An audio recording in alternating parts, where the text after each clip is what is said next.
السلام علیکم ورحمۃ اللہ تعالی وبرکاتہ۔ نحمده ونصلي ونسلم على رسوله الكريم، اما بعد فاعوذ باللہ من الشیطان الرجیم، بسم اللہ الرحمن الرحیم۔ ان اللہ وملائکته یصلون علی النبی یا ایہا الذین آمنوا صلوا علیہ وسلموا تسلیما۔ اللهم صل على سيدنا ومولانا محمد معدن الجود والكرم وآله الكرام وابنه الكريم وبارك وسلم صلاة وسلاما عليك يا رسول الله صلى الله تعالى عليك وسلم۔ سورہ بقرہ آیت نمبر 3 کی تفسیر جاری ہے۔ اس کا ایک جز ہے وَمِمَّا رَزَقْنَاهُمْ يُنْفِقُونَ۔ اس کا معنی ہوتا ہے کہ ہمارے دیے ہوئے رزق میں سے کچھ ہماری راہ میں خرچ کرتے ہیں۔ فرماتے ہیں کہ آیت کے اس حصے میں متقین اور پرہیزگار لوگوں کا تیسرا وصف بیان کیا گیا۔ پہلا وصف کیا تھا؟ بن دیکھے ایمان لاتے ہیں، غیب پر ایمان لاتے ہیں۔ دوسرا وصف کیا تھا؟ نماز قائم کرتے ہیں۔ اور تیسرا وصف یہ ہے کہ ہمارے دیے ہوئے رزق میں سے ہماری راہ میں کچھ خرچ کرتے ہیں۔ فرمایا گیا کہ اللہ تعالیٰ کے دیے ہوئے رزق میں سے کچھ اللہ تعالیٰ کی راہ میں خرچ کرتے ہیں۔ راہ خدا میں خرچ کرنے سے یا تو زکوٰۃ مراد ہے، جیسے کئی جگہوں پر نماز کے ساتھ زکوٰۃ ہی کا تذکرہ آیا ہے قرآن مجید کے اندر، جیسے مختلف مقامات پر اللہ نے ارشاد فرمایا وَأَقِیمُوا الصَّلَاةَ وَآتُوا الزَّکَاةَ، نماز قائم کرو اور زکوٰۃ ادا کرو۔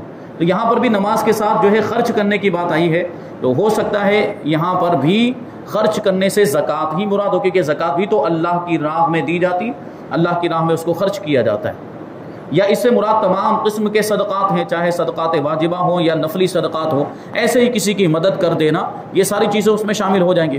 فرماتے ہیں اسی لیے کہ جیسے غریبوں، مسکینوں، یتیموں، طلباء، علماء اور مساجد اور مدارس وغیرہ کو دینا، نیز اولیاء کرام یا فوت شدگان کے ایصال ثواب کے لیے جو خرچ کیا جاتا ہے وہ سب اس میں داخل ہے کہ یہ سب صدقات نافلہ، جو کچھ بھی ہم دین کے کاموں میں، اچھے کاموں میں، اور کچھ ایسے سماجی کام بھی ہوتے ہیں اور رفاہی کام ہوتے ہیں، فلاحی کام ہوتے ہیں، قوم کی ترقی کے لیے ہوتے ہیں، ان میں بھی خرچ کیا جائے اچھی نیتوں کے ساتھ تو اس پر بھی ثواب ملتا ہے۔ اسی طرح ہم ایصال ثواب کرتے ہیں، بزرگوں کے نام پہ ایصال ثواب کرتے ہیں، نیاز وغیرہ بنواتے ہیں یا قرآن خوانی کرتے ہیں، اس میں جو نیاز تقسیم کی جاتی ہے، تو یہ بھی اگر اچھی نیت کے ساتھ ہو تو اس میں بھی ثواب ہے۔ آیت میں فرمایا گیا کہ جو ہمارے دیے ہوئے میں سے ہماری راہ میں کچھ خرچ کرتے ہیں، اس پر بھی غور کرنے کی ضرورت ہے۔ یہاں پہ جو آیا ہے مما آیا ہے، یہ حقیقت میں ہے من اور ما، یہ من اور ما سے مل کر بنا تو یہ ہو گیا مما۔ جب ملائیں گے تو نون کا میم میں ادغام ہو جائے گا، اور پھر نون کو میم سے بدل کر پڑھیں گے تو اس کو پڑھیں گے مما۔ اور من جو ہوتا ہے وہ مختلف مقاصد کے لیے آتا ہے، ان میں سے ایک مقصد تبعیض بھی ہے، تبعیض یعنی بعضیت بتانے کے لیے، کچھ حصہ بتانے کے لیے آتا ہے۔ یہاں پر جو من ہے وہ من تبعیضیہ ہے، یعنی اس کا مطلب یہ ہے کہ ہمارے دیے ہوئے رزق میں سے کچھ ہماری راہ میں خرچ کرتے ہیں، یعنی ہمارے دیے ہوئے پورے رزق کو نہیں خرچ کر دیتے، جو کوئی بھی ان کو مال ملا وہ پورا مال اللہ کی راہ میں خرچ نہیں کرتے، بلکہ اس مال میں سے کچھ مخصوص مقدار اللہ کی راہ میں خرچ کرتے ہیں۔ یہاں پر ایک لطیف اشارہ ہے، فرماتے اس سے معلوم ہوا کہ راہ خدا میں مال خرچ کرنے میں ایسا نہیں ہونا چاہیے کہ اتنا زیادہ مال خرچ کر دیا جائے کہ خرچ کرنے کے بعد آدمی پچھتائے، یعنی اس کے بعد خود کی ضرورت کے لیے بھی پھر مال نہ بچے، اتنا زیادہ بھی نہیں ہونا چاہیے، اپنی ضرورت کے مطابق مال رکھے اور پھر اللہ کی راہ میں خرچ بھی کرتا رہے۔ اسی وجہ سے تو زکوٰۃ یہ پورے مال کی واجب نہیں ہوتی، بلکہ زکوٰۃ ایک مال کا مخصوص حصہ ہمیں ادا کرنا پڑتا ہے۔ وہ کیا ہوتا ہے؟ 40واں حصہ، 2.5%، یہی تو ہوتا ہے زکوٰۃ کے اندر، 40واں حصہ ادا کیا جاتا ہے۔ اور نہ ہی خرچ کرنے میں کنجوسی سے کام لیا جائے، یعنی ایسا بھی نہ ہو کہ آدمی بخیل بن جائے، بالکل خرچ ہی نہ کرے۔ تو خرچ کرنے کا حکم بھی ہے، لیکن اتنا زیادہ بھی خرچ نہیں کرنا چاہیے کہ پھر خود کی ضرورتیں بھی پوری نہ ہو پائیں، بال بچوں کی ضرورت پوری نہ ہو پائے، مال آیا اور سارا کے سارا جو اللہ کی راہ میں خرچ کر دیا۔ اب حضور پاک صلی اللہ علیہ وسلم کی شان الگ تھی، حضور اقدس صلی اللہ علیہ وسلم اپنے گھر میں سونا چاندی رکھتے ہی نہیں تھے، جو کچھ بھی آتا تھا غریبوں میں تقسیم فرما دیتے تھے۔ اب وہ تو حضور پاک صلی اللہ علیہ وسلم اللہ تبارک و تعالیٰ کے محبوب ہیں، اور ایسے رسول ہیں کہ جن سے بہتر کوئی رسول ہے ہی نہیں، سب سے بہتر رسول، سب سے بہتر نبی ہیں، اللہ تبارک و تعالیٰ ان کے لیے انتظام فرما دیا کرتا تھا۔ لیکن ہمارے آپ کے لیے حکم یہ ہے کہ اپنی ضرورت کے مطابق رکھیں، اور پھر جو بچا ہے وہ چاہے تو پورا اللہ کی راہ میں خرچ کر دیں۔ تو ضرورت کا خیال کرنا چاہیے، اور بہت زیادہ کنجوسی بھی نہیں کرنی چاہیے کہ ہاتھ باندھ کے رکھ دیے یا ہاتھ کو جیب میں ڈال دیا، اب کچھ بھی خرچ ہی نہیں کر رہا ہے، ایسا بھی نہیں ہونا چاہیے۔ صدقات و خیرات کرتے رہنا چاہیے، زکوٰۃ، بلکہ جو واجب صدقات واجبہ، یہ زکوٰۃ فرض ہے، اور صدقات واجبہ اگر وہ نہیں ادا کریں گے تو گنہگار ہوں گے۔ یہ مالدار ہونا کوئی بری بات نہیں، دیکھیں ایک بات ذہن میں رکھیں، دولت اور ثروت یہ کوئی بری چیز نہیں ہے اگر ان کے حقوق کو ادا کیا جائے، یعنی ان کو صحیح جگہ پر خرچ کیا جائے، جائز کاموں میں، دین کے کاموں میں، نیک کاموں میں خرچ کیا جائے، زکوٰۃ بھی ادا کریں، صدقات واجبات بھی ادا کریں، نفلی صدقات بھی دیں، خیرات بھی کریں، غریبوں یتیموں کی حاجت مندوں کی مدد کریں، بھوکوں کو کھانا بھی کھلائیں، ہر اعتبار سے اچھے کاموں میں، نیک کاموں میں خرچ کریں، تو یہی مال آپ کے لیے نجات کا ذریعہ بھی بن سکتا ہے۔ لیکن اسی مال کو اگر غلط کام میں آپ خرچ کرنے لگے، گناہوں کے کام میں خرچ کر رہے ہیں، نافرمانی کے کاموں میں خرچ کرنے لگ جائیں، جیسے اسی مال کے ذریعے آپ فلم کا ٹکٹ خرید کے فلم دیکھنے کے لیے گئے، تو اب بتائیے وہ مال کچھ فائدہ دے گا؟ بلکہ وہ تو وبال جان بن جائے گا۔ اسی مال کے ذریعے سے معاذ اللہ کسی نے شراب خرید کر پی تو شراب حرام ہے، تو یہی مال اب جو ہے وبال جان بن جائے گا، یا کوئی اور گناہ کا کام کیا اس مال کے ذریعے سے، تو اب یہ مال یہ برا ہو جائے گا۔ اور فرمایا جا رہا ہے کہ اس میں اعتدال ہونا چاہیے، مال خرچ کرنے میں اعتدال ہونا چاہیے، درمیانی راہ اپنانی چاہیے۔ اس چیز کی تعلیم دیتے ہوئے ایک اور مقام پر اللہ تبارک و تعالیٰ ارشاد فرماتا ہے وَلَا تَجْعَلْ يَدَكَ مَغْلُولَةً إِلَىٰ عُنُقِكَ وَلَا تَبْسُطْهَا كُلَّ الْبَسْطِ فَتَقْعُدَ مَلُومًا مَحْسُورًا، یعنی اللہ تبارک و تعالیٰ اپنے پیارے نبی صلی اللہ علیہ وسلم کو مخاطب کرتے ہوئے ارشاد فرماتا ہے، اور اپنا ہاتھ اپنی گردن سے بندھا ہوا نہ رکھو اور نہ پورا کھول دو کہ پھر ملامت میں حسرت میں بیٹھے رہ جاؤ۔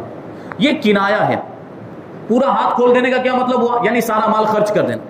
پورا ہاتھ کھول دینے کا مطلب یہ رکھ دیا غریب کے سامنے لے جا، تو یہ پورا مال خرچ کر دینا مراد ہے۔ اور ہاتھ بندھا ہوا رکھنے کا کیا مطلب؟ ہاتھ کو یہاں گردن سے باندھ دیا، اب یہاں پر ہاتھ ہے تو جیب میں ہاتھ جائے گا، یا جہاں پہ مال رکھا ہے وہاں پہ ہاتھ جائے گا، یعنی خرچ ہی نہ کرے، اس کا مطلب یہ ہوا۔ تو یہ دونوں کیفیت نہیں ہونی چاہیے، بالکل کنجوس بن جائے یہ بھی نہیں ہونا چاہیے، اور بالکل ایک دم کشادگی کے ساتھ خرچ کرنے لگ جائے، جو بھی آیا وہ خرچ کر دیا، اپنی ضرورت کا بھی خیال نہیں کیا، یہ بھی نہیں ہونا چاہیے۔ اس کے پیچھے کا واقعہ آپ سنیں گے تو اس کا معنی آپ کو پورے طور پر اس کا مطلب سمجھ میں آئے گا۔ اس میں ہوا یوں تھا کہ ایک یہودیہ کا ایک مسلمان بیوی کے ساتھ مباحثہ ہو گیا، بحث ہو گئی، اور وہ جو یہودیہ تھی حضرت موسیٰ علیہ السلام کو ماننے کا دعویٰ کرتے ہیں یہ لوگ، تو یہودیہ نے حضرت موسیٰ علیہ السلام کی ایسی تعریف کی کہ اس نے حضرت موسیٰ علیہ السلام کو حضور سے بڑھا دیا، اور کہنے لگی کہ حضرت موسیٰ علیہ السلام کی سخاوت کا تو یہ معاملہ تھا کہ اپنی ضرورت جتنا مال اپنے پاس رکھتے تھے اور باقی سب جو کچھ بھی ہوتا وہ اللہ کی راہ میں خرچ کر دیا کرتے تھے۔ حضرت موسیٰ علیہ السلام کی اس نے اتنی تعریف کی، تو اب ظاہر سی بات مسلمان بیوی خاموش کیسے رہ سکتی تھی؟ حضور کی بات آ گئی تو مسلمان بیوی کہنے لگی کہ یقیناً سارے انبیاء کرام کے مرتبے بڑے ہیں، سارے مرتبوں اللہ تبارک و تعالیٰ نے سارے انبیاء کرام کو بلند و بالا مرتبے عطا فرمائے، لیکن ہمارے نبی کا مرتبہ سب سے بلند و بالا، سارے نبیوں میں ہمارے آقا سب سے افضل اور اعلیٰ ہیں، اور ان کی سخاوت کا بھی یہی معاملہ ہے۔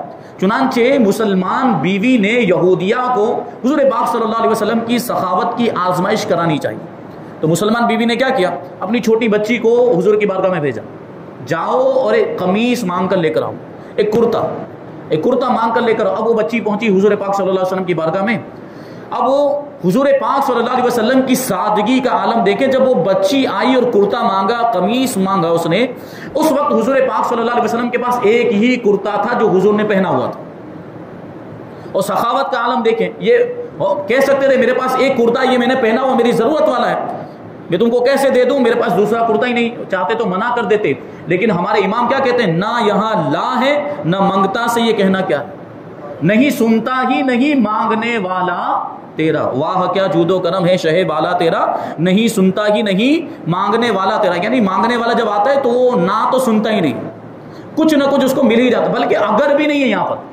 یہاں پہ اگر ہوگا تو دوں گا، اس طرح بھی نہیں، بلکہ دے ہی دیا جاتا ہے اور اس کی مرادوں کو پورا کیا جاتا ہے۔ یہ شان ہے حضور کے دربار کی، اور سادگی یہ کہ ایک ہی کرتا اور اس کے علاوہ کچھ بھی حضور پاک صلی اللہ علیہ وسلم کے پاس موجود نہیں، تو کیا کیا؟ وہ کرتا جو زیب تن فرمایا ہوا تھا وہ کرتا اتار کے اس بچی کو عطا فرما دیا، کرتا دے دیا، وہ بھی جو پہنا ہوا تھا۔ اب کیا ہوا؟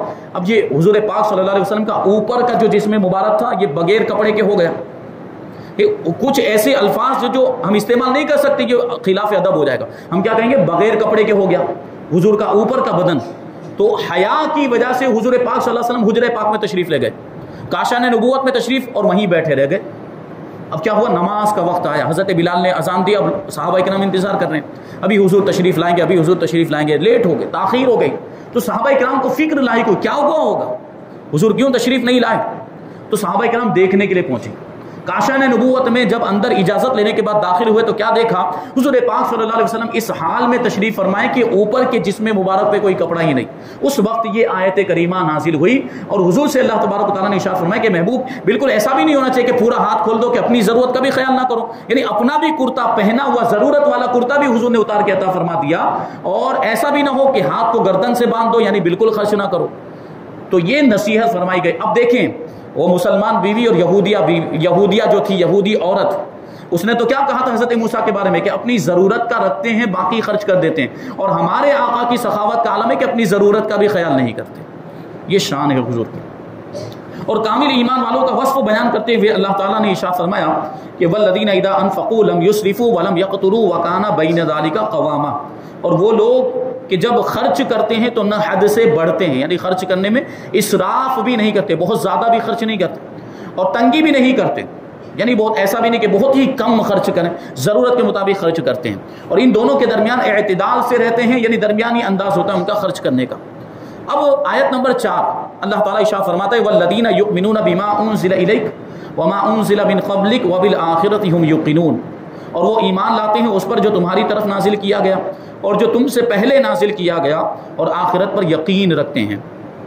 اس آیت میں اہل کتاب کے وہ مومنین مراد ہیں جو اپنی کتاب پر اور تمام پچھلی آسمانی کتابوں پر اور انبیاء کرام علیہ الصلوۃ والسلام پر نازل ہونے والی وحیوں پر ایمان لائے اور قرآن پاک پر بھی ایمان لائے.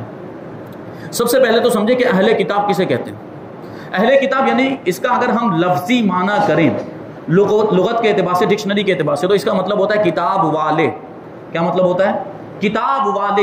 لیکن یہاں مراد کیا ہے؟ اصطلاحی معنی کیا ہے؟ اصطلاحی معنی یہ ہے کہ جو بھی کسی آسمانی کتاب کو ماننے کا دعویٰ کرتے ہیں وہ اہل کتاب ہیں.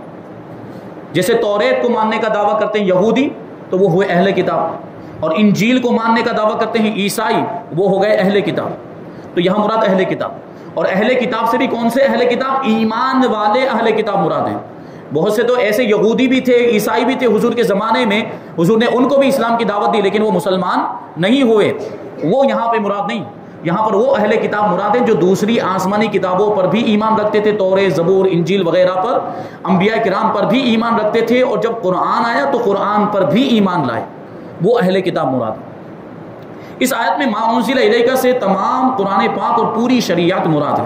یاد رکھیں کہ جس طرح قرآن پاک پر ایمان لانا ہر مکلف پر فرض ہے، مکلف یعنی عاقل بالغ مسلمان، قرآن کی ہر آیت پر ایمان لانا ضروری ہے، اسی طرح پہلی کتابوں پر بھی ایمان لانا ضروری ہے، توریت، زبور، انجیل وغیرہ پر بھی، اور تمام آسمانی صحیفوں پر، آسمانی کتابوں پر ایمان لانا ضروری ہے جو گزشتہ انبیاء کرام پر نازل ہوئی. البتہ ان کے جو احکام ہماری شریعت میں منسوخ ہو گئے ان پر عمل کرنا جائز نہیں، عمل درست نہیں. جو اگلی شریعتوں میں جو احکام تھے، کچھ احکام جو تبدیل ہو گئے. ابھی ایک مثال دیں گے آپ کو. مثال کے طور پر پچھلی کئی شریعتوں میں بیت المقدس قبلہ تھا، مسجد اقصی، اور خاص طور پہ حضرت موسیٰ علیہ السلام کے زمانے میں بیت المقدس کی طرف رخ کر کے نماز پڑھی جاتی تھی. اور جب حضور پاک صلی اللہ علیہ وسلم ہجرت کر کے مدینہ منورہ تشریف لائے اس وقت حضور کو بھی حکم ہوا تھا اور مسلمانوں کو حکم ہوا تھا کہ بیت المقدس کی طرف رخ کر کے نماز پڑھیں. جب تک مکہ مکرمہ میں تھے تو وہی خانہ کعبہ کی طرف رخ کر کے نماز پڑھتے تھے، لیکن جب مدینہ میں ہجرت کر کے آئے تو شروع میں تقریباً 16 یا 17 مہینوں تک حضور پاک صلی اللہ علیہ وسلم اور صحابہ کرام بیت المقدس کی طرف رخ کر کے نماز پڑھتے رہے. لیکن حضور پاک صلی اللہ علیہ وسلم کی خواہش اور تمنا تھی کہ دوبارہ خانہ کعبہ کو قبلہ بنا دیا جائے. حضور کی خواہش کے مطابق اللہ تبارک و تعالیٰ نے عین نماز کے وقت، نماز کے درمیان، نماز کے دوران آیت نازل فرمائی قد نرى تقلب وجهك في السماء فلنولينك قبلة ترضاها فولی وجهك شطر المسجد الحرام. اے محبوب، ہم بار بار آسمان کی طرف آپ کا چہرہ اٹھانا ہم دیکھ رہے ہیں اور ہم ضرور آپ کو اس قبلے کی طرف پھیر دیں گے جس میں آپ کی رضا اور آپ کی خوشی ہے. فولی وجهك شطر المسجد الحرام، تو اپنے چہرے کو مسجد حرام یعنی خانہ کعبہ کی طرف پھیر لو. یہ حضور کی خواہش کے مطابق اللہ تبارک و تعالیٰ نے قبلے کو تبدیل فرما دیا. اس لیے تو ہمارے امام کہتے ہیں کہ خدا کی رضا چاہتے ہیں دو عالم، خدا چاہتا ہے رضائے محمد صلی اللہ علیہ وسلم. تو یہ دیکھیں ہماری شریعت میں بھی تو رہا، مطلب ایک مخصوص وقت کے لیے رہا، لیکن پھر کیا خانہ کعبہ ہی کو قبلہ بنا دیا گیا. یعنی اب اگر کوئی چاہے کہ وہ بیت المقدس کی طرف رخ کر کے نماز پڑھے تو اس کی نماز ہوگی؟ نہیں ہوگی، کیونکہ اب ہمارے لیے خانہ کعبہ کو قبلہ بنا دیا گیا. اب دنیا میں جہاں بھی رہیں ہمیں کدھر رخ کرنا ہے؟ خانہ کعبہ کی طرف رخ کرنا ہے. اب اگر کوئی کہے کہ یہ بھی تو قبلہ رہا ہے کسی زمانے میں، ابھی بھی تو ہم اس کو قبلہ اول کہتے ہیں، بیت المقدس کو، مسجد اقصی کو قبلہ اول کہتے ہیں، تو اس کا یہ مطلب نہیں کہ اس کی طرف رخ کر کے نماز پڑھنا جائز ہو جائے. وہ حکم منسوخ ہو گیا، یعنی ختم ہو گیا، اس پر عمل کرنا جائز نہیں. یہ اگلی شریعتوں میں بھی تھا، لہٰذا اس پر ایمان لانا تو ہمارے لیے ضروری ہے کہ مسجد اقصی یہ کسی زمانے میں قبلہ رہی ہے، اس پر ایمان لانا ضروری ہے. مگر عمل یعنی نماز میں بیت المقدس کی طرف منہ کرنا جائز نہیں ہے، یہ حکم منسوخ ہو چکا ہے. نیز یہ بھی یاد رکھیں کہ قرآن کریم سے پہلے جو کچھ اللہ تعالیٰ نے اپنے نبیوں پر نازل فرمایا ان سب پر اجمالاً ایمان لانا فرض عین ہے. اجمالاً ایمان لانے کا کیا مطلب ہوا کہ جو بھی کتابیں، جو بھی صحیفے اللہ تعالیٰ نے نازل فرمائے ان سب پر ہمارا ایمان، اگرچہ اس میں کیا لکھا ہوا، اگرچہ اس میں کیا احکام تھے، کیا چیزیں بیان کی گئی وہ ہم کو نہیں معلوم، لیکن پھر بھی ہمیں ایمان رکھنا ہے اس بات پر. ہمارا عقیدہ یہ ہونا چاہیے کہ جو کچھ اللہ نے نازل فرمایا اس پر ہمارا ایمان ہے. یعنی یہ اعتقاد اور یہ عقیدہ رکھا جائے کہ اللہ تعالیٰ نے گزشتہ انبیاء کرام علیہ الصلوۃ والسلام پر کتابیں نازل فرمائی اور ان میں جو کچھ بھی بیان فرمایا سب حق ہے. قرآن مجید پر یوں ایمان رکھنا فرض ہے کہ ہمارے پاس جو موجود ہے اس کا ایک ایک لفظ اللہ کی طرف سے ہے اور برحق ہے، سچ ہے. بقیہ تفصیلاً جاننا یعنی اس میں کیا لکھا ہے سب کا مطلب جاننا، سب کا ترجمہ، سب کی تشریح، سب کی تفسیر جاننا، یہ فرض کفایہ ہے. لہٰذا عوام پر اس کی تفصیلات کا علم حاصل کرنا فرض نہیں جبکہ علماء موجود ہوں جنہوں نے یہ علم حاصل کر لیا ہو. آگے یہ فرمایا گیا کہ وَبِالْآخِرَةِ هُمْ يُوقِنُونَ، اور وہ آخرت پر یقین رکھتے ہیں، یعنی متقی لوگ، پرہیزگار لوگ قیامت پر اور جو کچھ اس میں جزا اور حساب وغیرہ ہے سب پر ایسا یقین رکھتے ہیں کہ اس میں انہیں ذرا بھی شک و شبہ نہیں ہے. اس میں اس بات کی طرف بھی اشارہ ہے کہ یہودیوں اور عیسائیوں کا آخرت کے بارے میں عقیدہ درست نہیں، کیونکہ ان میں سے ہر ایک کا یہ عقیدہ تھا کہ ان کے علاوہ کوئی جنت میں داخل ہی نہیں ہوگا. یعنی یہودی کہتے تھے کہ صرف ہم ہی جنت میں جائیں گے، ہمارے علاوہ کوئی جنت میں نہیں جائے گا، اور عیسائی کہتے تھے کہ صرف ہم ہی جنت میں جائیں گے اور ہمارے علاوہ کوئی جنت میں نہیں جائے گا. بلکہ یہودیوں کا تو ایسا کہنا تھا کہ ہم جنت میں جائیں گے لیکن کچھ دن تک جہنم میں جائیں گے پہلے اور پھر ہمیں جنت میں بھیج دیا جائے گا. یعنی جتنے دنوں تک ہمارے آبا و اجداد نے بچھڑے کی پوجا کی تھی اتنے دنوں تک، یعنی 40 دن تک انہوں نے پوجا کی تھی، 40 دن تک ہمیں جہنم میں ڈالا جائے گا، پھر ہمیں نکال کر واپس جنت میں بھیج دیا جائے گا اور کوئی بھی جنت میں نہیں جائے گا. یہ ان کے عقائد تھے، جیسا کہ سورہ بقرہ کی آیت نمبر 111 میں انشاءاللہ ہم سماعت کریں گے. اور خصوصاً یہودیوں کا عقیدہ تھا کہ ہم اگر جہنم میں گئے بھی تو چند دن کے لیے ہی جائیں گے، 40 دن کی جو مدت بتائی، اس کے بعد سیدھے جنت میں پہنچ جائیں گے، جیسا کہ سورہ بقرہ کی آیت نمبر 80 میں ہے. اس طرح کے فاسد اور من گھڑت خیالات جب ذہن میں جم جاتے ہیں تو پھر ان کی اصلاح بہت مشکل ہو جاتی ہے. یعنی اب سمجھائیں گے تب بھی وہ سمجھنے کے لیے تیار نہیں ہوگا. انہوں نے تو مان لیا، انہوں نے تو سوچ لیا ہے، عقیدہ بنا لیا ہے کہ ہمیں جنت میں جانا ہے، ہم تو جنتی ہو گئے، اب کچھ بھی سمجھایا جائے وہ ماننے کے لیے تیار نہیں ہوں گے. اولئک علی ھدی من ربہم واولئک هم المفلحون، یہی لوگ اپنے رب کی طرف سے ہدایت پر ہیں اور یہی لوگ کامیابی حاصل کرنے والے ہیں. یعنی جن لوگوں میں بیان کی گئی صفات پائی جاتی، اوپر جو صفتیں ذکر کی گئی ہیں وہ صفتیں پائی جاتی ہیں، وہ اپنے رب کی طرف سے عطا کی گئی ہدایت پر ہیں اور یہی لوگ جہنم سے نجات پا کر اور جنت میں داخل ہو کر کامل کامیابی حاصل کرنے والے. کیونکہ مکمل اور پوری کامیابی کون سی ہے؟ یہی ہے کہ آدمی جہنم سے بچ جائے اور جنت میں داخل ہو جائے، یہی تو سب سے بڑی کامیابی ہے. دنیا کی کامیابیاں تو عارضی ہے، دنیا میں اگر کوئی مال حاصل کر لے، کوئی بنگلہ بنا لے، کوئی گاڑی خرید لے، آسائش کا، آرام کا سارا سامان خرید لے، یہ عارضی کامیابی دنیا کے اعتبار سے یہ ساری چیزیں یہاں پر رہ جائیں گی. حقیقی کامیابی اور ہمیشہ کی کامیابی کون سی ہے؟ وہ یہ ہے کہ آدمی جنت میں ہمیشہ کے لیے داخل ہو جائے، یہ سب سے بڑی کامیابی ہے. یاد رہے کہ اس آیت میں فلاح سے مراد یعنی کامیابی سے مراد کامل فلاح ہے، یعنی مکمل کامیابی ہے، یعنی کامل کامیابی متقین ہی کو حاصل ہے. ہاں اصل فلاح یعنی مطلقاً کامیابی تو ہر مسلمان کو حاصل ہے، اگرچہ وہ کتنا ہی بڑا گنہگار ہو کیوں نہ ہو، کیونکہ ایمان بذات خود بہت بڑی کامیابی ہے. متقین اور پرہیزگار جو ہوں گے، نیک لوگ ہوں گے، وہ تو سیدھے جنت میں چلے جائیں گے. ہے، ان کا حساب و کتاب بھی بڑا آسان ہوگا، لیکن جو گنہگار ہوں گے ان کا حساب و کتاب ہوگا، گناہوں کی سزا ملے گی، سزا بھگتنے کے لیے انہیں جہنم میں جانا پڑے گا۔ لیکن ایمان اگر موجود ہے، بلکہ فرمایا گیا کہ اگر رائے کے دانے کے برابر بھی ایمان ہے تو سزا بھگتنے کے بعد بہرحال آخر کار اسے جنت میں داخل کیا جائے گا۔ تو ایمان والا ہونا ہی یہ ایک بہت بڑی کامیابی ہے۔ تو اسی وجہ سے دعا کرتے رہنا چاہیے کہ اللہ تبارک و تعالی ہمیں ایمان کی سلامتی عطا فرمائے، ایمان ہی کی برکت سے جنت میں داخلہ ملے گا۔ اگرچہ عذاب نار کے بعد ہو، یعنی جہنم کے عذاب کے بعد گناہ جو کیے ہوں گے وہ گناہوں کی سزا ملے گی۔ اب اس کا مطلب ہی نہیں کہ آدمی بے خوف ہو جائے کہ میں تو ایمان والا ہوں، میں تو عاشق رسول ہوں، مجھے عمل کرنے کی کیا ضرورت ہے، مجھے نمازیں پڑھنے کی کیا ضرورت، روزہ رکھنے کی کیا ضرورت ہے۔ اگر ان ساری چیزوں کی ضرورت نہ ہوتی تو حضور پاک صلی اللہ علیہ وسلم خود نمازیں نہ پڑھتے، اگر روزہ رکھنا ضروری نہ ہوتا تو حضور پاک صلی اللہ علیہ وسلم خود بھی روزے نہ رکھتے۔ حضور نے بھی نمازیں پڑھی، ہم پر تو 5 نمازیں فرض ہیں، حضور پر تو 6 نمازیں فرض تھی، تہجد کی نماز بھی حضور پر فرض تھی۔ اور اگر حضور روزے رکھنے ضروری نہ ہوتے تو، یا نماز پڑھنا ضروری نہ ہوتی تو قرآن میں حکم نہ آتا کہ نماز قائم کرو، روزے رکھو، زکوٰۃ ادا کرو، حج کرو، یہ قرآن کے اندر احکام آئے۔ اس کا مطلب یہ کرنا ضروری ہے، یعنی ہم مومن ہیں تو ایمان کے تقاضوں کو پورا کریں۔ یہ ایمان کے تقاضے ہیں کہ ہم نمازیں بھی پڑھیں، زکوٰۃ بھی ادا کریں، نیک کام کریں، گناہوں سے بچیں، برائیوں سے بچیں، یہ ایمان کے تقاضوں میں داخل ہے۔ تو اگر ہم مومن ہیں تو پھر ایمان کے تقاضوں کو بھی پورا کرنا چاہیے۔ یہاں پر آیت نمبر 5 کی تفسیر مکمل ہو گئی۔